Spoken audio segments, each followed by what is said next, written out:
भैया गाल फटे तो फटे पर नवाबी ना घटे। नहीं, हमने तो गाल कहा था, लेकिन जो आप सोच रहे हैं पाकिस्तान की वही हकीकत है। क्योंकि अपनी सैन्य ताकत का ढोल पीटने वाला पाकिस्तान यह तय नहीं कर पा रहा कि गोला बारूद खरीदे या आटा चावल।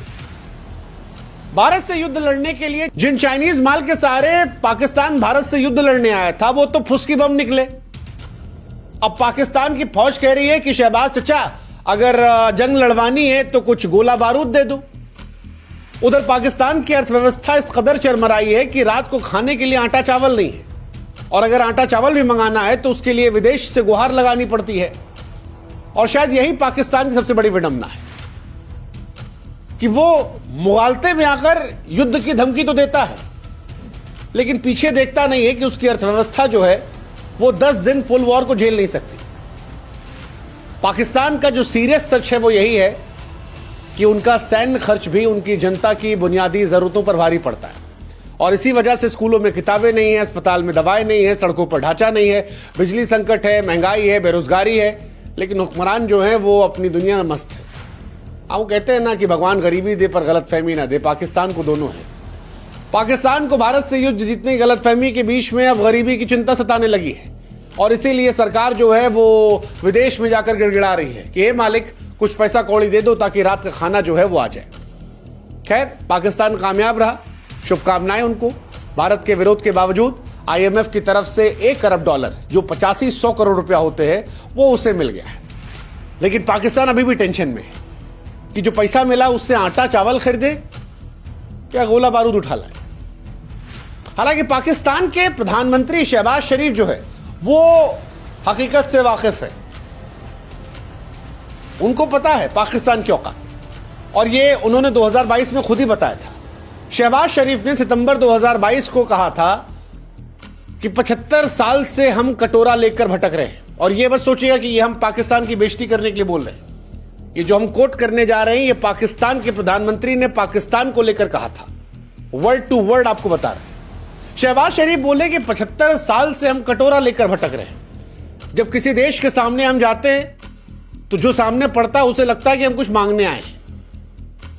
हम किसी को फोन करते हैं तो उनको लगता है कि ये फोन किए, इसका मतलब पैसा मांगेंगे, और ये बड़ी शर्मिंदगी की बात है। मतलब 75 साल बाद भी हमको कटोरा लेके भीख मांगना पड़ता है। अब आप सोचिए, किसी मुल्क का प्रधानमंत्री अगर अपने मुल्क के बारे में ये कह रहा है कि वो कहीं जाता है या किसी को फोन मिलाता है तो लोग उसे भिखमंगा समझ लेते हैं, तो ये उस मुल्क की हकीकत को बयां करता है। लेकिन फिर वही बात कि पाकिस्तान को गरीबी भी है, गलतफहमी भी है। शहबाज शरीफ ने यह बात भले ही 2022 में कही थी, लेकिन आज भी उनका यह बयान प्रासंगिक है, क्योंकि पाकिस्तान की भीख मांगने की आदत में आज भी कोई बदलाव नहीं आया। आपको हैरानी होगी जानकर कि भारत से एक तरफ पाकिस्तान का युद्ध चल रहा है, वहीं दूसरी तरफ पाकिस्तान के आर्थिक मामलों के मंत्रालय ने सोशल मीडिया प्लेटफॉर्म X से एक ट्वीट किया जिसमें भीख मांगा। इस ट्वीट में दुश्मन द्वारा नुकसान यानी भारत के द्वारा नुकसान और शेयर बाजार की खस्ता हाल का जिक्र करते हुए वर्ल्ड बैंक को टैग किया गया। लोगों ने कहा कि भाई साहब, आपका भीख मांगने का तरीका जो है थोड़ा कैजुअल है। हालांकि बाद में पाकिस्तान की सरकार ने सफाई दी कि उनका अकाउंट जो है वो हैक हो चुका था, लेकिन तब तक सोशल मीडिया पर लोगों ने मौज काट ली। शाम होते होते पाकिस्तान को IMF से पैसा मिल गया, तो कुछ लोगों ने यह भी मान लिया कि पाकिस्तान कई दरवाजे पर भीख मांग रहा था, एक जगह से मिल गया तो बाकी वाला भी बोरे बिस्तरा समेट लाए। लेकिन पाकिस्तान की हकीकत है, मतलब मजाक से तर अगर हम सीरियस होकर बात करें तो पाकिस्तान की अर्थव्यवस्था इस कदर चरमरा चुकी है कि बिना IMF की बैसाखी के पाकिस्तान एक कदम नहीं चल सकता, एक कदम। और यही हुआ 9 मई 2025 को भी वॉशिंगटन में IMF की बैठक थी। पाकिस्तान को $1 बिलियन जो है वो पैसा मिल गया। हालांकि पैसा जो है वो 2.5 बिलियन मिला है, 1 मिलियन तुरंत मिल गया है। लेकिन भारत ने यहां भी तर्क दिया कि भाई साहब, 24 बार पाकिस्तान जो है वो IMF से बेल आउट कर चुका है बिना किसी सुधार के। पाकिस्तान पहलगाम में हमला करवा रहा है। अब अगर ये IMF पैसा देगा तो फिर उसका इस्तेमाल वो अपने लोगों को आटा चावल से ज्यादा लश्कर और जैश को गोला बारूद देने मिलेगा। लेकिन दुनिया अभी भी शायद पाकिस्तान के आतंकवाद के ऊपर इंसानियत को तवज्जो दे रही है, और पाकिस्तान में बच्चा भूख से न सोए इसके लिए शायद ये पैसा दे दिया गया। इसीलिए शायद हिंदुस्तान ने वोट करने से मना कर दिया था। लेकिन आईएमएफ की रिपोर्ट में जो एक बात निकल कर आई वो ये कि पाकिस्तान बार बार सहायता शर्तों का पालन करने में नाकाम रहा है। यह भी कहा गया कि आईएमएफ के लिए टू बिग टू फेल कर्जदार बन चुका है पाकिस्तान। एक सोशल मीडिया पर मीम भी वायरल हुआ था कि दुनिया के देश नहीं चाहते कि पाकिस्तान खत्म हो जाए, क्योंकि पाकिस्तान खत्म हो गया तो जितना उसने कर्जा लिया है वो वापस कौन करेगा। और इसीलिए कई सारे देश ऐसे हैं जो भारत से कह रहे हैं कि भैया युद्ध खत्म कर दो, पाकिस्तान को मत ठोको, क्योंकि अगर वो गायब हो गया तो हमारा पैसा जो है वो कौन लौटाएगा। ये सीरियस कहानी है, सुनने में बड़ी मजाक लग रही है, लेकिन सवाल यह है कि पाकिस्तान की बदहाली अगर इस स्तर पर आ गई है तो उसके लिए जिम्मेदार कौन है। पाकिस्तान तो एक बार में मुंह उठा कह देता है कि जी हिंदुस्तान ने हमें बर्बाद कर दिया, इंडिया से बर्बादी हो रही है, इंडिया से। लेकिन इंडिया की बर्बादी के अलावा क्या कोई कहानी है? तो कहानी यार हमको शेर आता है कि धूल चेहरे पे थी और इंसान आईना साफ करता रहा।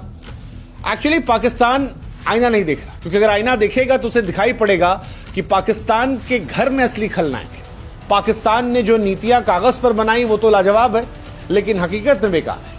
पाकिस्तान आतंकवाद को पनाह दे रहा है, भ्रष्टाचार को गले लगा रखा है, और प्रायोरिटी उसकी सिर्फ ये है कि टैंक बनाओ और लोगों के लिए टेंशन लाओ। एक तरफ पाकिस्तान का सैन्य बजट है जो चांद को छू रहा है, वहीं जनता जो है उसके पेट में चूहे दौड़ रहे हैं। पेट्रोल डीजल के दाम जो है पाकिस्तान में आसमान को छू रहे हैं। जनता का चुना हुआ नेता जो है वो जेल के अंदर बैठा है, और सेना का नेता सरकार चला रहा है, तो वो सरकार से सेना को पैसा दे रहा है, जनता वाला जेल में। तो पाकिस्तान की हालत जो है वहां के लोगों की वो भी वैसी जैसे कोई आदमी बेल पे। नेता और नौकरशाह पाकिस्तान में मौज काट रहे हैं। पाकिस्तान की आर्मी दुनिया की पहली आर्मी है जो सामान बेचती है। हाँ, जैसे इंडियन आर्मी वो बिजनेस नहीं करती, लेकिन पाकिस्तान की आर्मी धंधा भी करती है। पाकिस्तान के अंदर बहुत सारा सामान बेचती है, जो अपने आप में बड़ी हैरान करने वाली चीज है। और पाकिस्तान के जितने अफसर हैं इन सब के फ्लैट आपको लंदन में मिल जाएंगे, लेकिन जनता रो रही है, स्कूलों में छत टपक रही है, अस्पताल में दवा नहीं है, भुखमरी कगार पर है। आतंकवाद को रणनीतिक हथियार बनाकर मुल्क ने अपनी साख को ऐसा दागदार किया है कि वैश्विक मंच पर आज पाकिस्तान को कोई गंभीरता से नहीं लेता। एफएटीएफ की ग्रे लिस्ट में पाकिस्तान का नाम है, दुनिया की नजरों में नाकाम मुल्क का तमगा है। और पाकिस्तानियों को अब यह सोचना है कि क्या यह सब बाहरी ताकतों ने किया? नहीं जनाब, ये आपके घर की फसल है जिसे सालों साल आपने गलत बीज बोकर उगाया। पाकिस्तान की जनता फिलहाल सवाल पूछ रही है कि भाई साहब मुल्क कब सुधरेगा? चलो युद्ध हो गया, पाकिस्तान के एक्चुअली हुक्मरान खुश हैं, क्योंकि जो जनता उनका गला पकड़ रही थी वो फिलहाल पेट्रोलिज्म के नाम पर उनके पीछे खड़ी हो गई। लेकिन सवाल ये है कि कब तक गरीबी, महंगाई, बेरोजगारी से पाकिस्तान के हुक्मरान बचेंगे? कब तक बच्चे जो हैं स्कूल जाने के तरसेंगे, मरीज दवा के लिए भटकेंगे, नौजवान नौकरी के लिए रोएंगे? क्योंकि सिर्फ ट्विटर पर युद्ध कर देंगे वाले मीम फॉरवर्ड करने से कुछ काम तो होगा नहीं। मतलब पाकिस्तान के तो रक्षा मंत्री भी मीम खेल रहे हैं। भारत से युद्ध लड़ने की जगह वो सोशल मीडिया पर मीमर्स के लिए कंटेंट क्रिएट कर रहे हैं। सवाल यही है, कभी दुश्मन मुल्क को धमकी, कभी आईएमएफ के सामने भीख मांगने की नौटंकी। पाकिस्तान को समझना होगा कि मुल्क की साख टैंकों की परेड से नहीं बनती, साख बनती है जनता के पेट भरने से, बच्चों को पढ़ाने से, दुनिया में इज्जत कमाने से। लेकिन शायद ये बात पाकिस्तान के पल्ले नहीं पड़ती, और हर बार कर्ज लेकर, वो कहते हैं ना कि कर्ज लेकर घी पीना, पाकिस्तान की यही फितरत है। अगली पीढ़ी के सर पर पाकिस्तान ने इस कदर कर्ज लाद दिया है कि शायद बच्चे पैदा होंगे तो पहले से कर्जदार होंगे। सऊदी अरब से लेकर चीन तक सबके सामने कटोरा फैलाया है और सबसे पैसा मांगा है, और घर आने के बाद हम बहुत ताकतवर हैं भाई। वो जो खाली ढोल होता है ना पाकिस्तान की कहानी वही है, बिल्कुल कहानी वही है। अब पाकिस्तान का क्या होगा हम नहीं कह सकते, लेकिन हमें इतना पता है कि अगर पाकिस्तान वक्त रहते नहीं सुधरा तो पाकिस्तान का भविष्य जो है वो परमानेंट खराब हो जाएगा। वैसे युद्ध भी नहीं रोका तो भारत भी खराब कर देगा, लेकिन फिर भी हम पाकिस्तान से कहेंगे कि पाकिस्तान के हुक्मरान आतंकवाद को बंद करो, भारत तुमको माफ कर देगा। बेहतर है उसके बाद शिक्षा में पैसा लगाओ, स्वास्थ्य सुधारो, उद्योग खड़े करो, भ्रष्टाचार खत्म करो। आतंकवाद पे तो हमारा जीरो टॉलरेंस है, तो हम ठोकेंगे तुमको। और ये धमकी देना बंद करो, कटोरा थामना बंद करो। ट्विटर पर ये सब मजेदार होता है, पर प्रैक्टिकल लाइफ में ये सब गड़बड़ है। इतिहास गवाह है कि जो मुल्क अपनी गलतियों से नहीं सीखता वो बार बार ठोकर खाता है। अभी भी भारत फुल फ्लेजेड वॉर में नहीं आया है, वक्त है नीतियां बदलो, प्राथमिकताएं सुधारो, नहीं तो इतिहास लिखेगा कि एक मुल्क था जो युद्ध की बातें करता था, आतंकवाद को पालता था, लेकिन भीख का कटोरा थामे दुनिया की चौखट पर खड़ा रहता था। अब क्या पाकिस्तान को अपनी आने वाली नस्लों को यही पहचान देनी है? वक्त अभी भी है, सुधर जाओ, निर्यात बढ़ाओ, उद्योग लगाओ, जनता को बुनियादी सुविधाएं दो। इज्जत कमाने के लिए कटोरा नहीं, काबिलियत बढ़ाओ। अब क्या पाकिस्तान जागेगा, ये देखने वाली बात है। लेकिन फिर भी हम तो कहेंगे कि जाग जाओ भैया, ये सब बंद करो। धमकी देने वाला भिखारी कहकर याद रखने से बेहतर है कि इज्जत कमाओ, मेहनत कर लो। अब सवाल ये, क्या तुम नया पाकिस्तान बनाओगे या फिर वही पुराना ड्रामा लाओगे? जिन तुम्हारे हिस्से में, हमारा क्या है? हमारा मुल्क बढ़िया चल रहा है, मोदी जी चला रहे, तुमको भी चलाएंगे 2-4 दिन में। कितना भीख लेके चलोगे?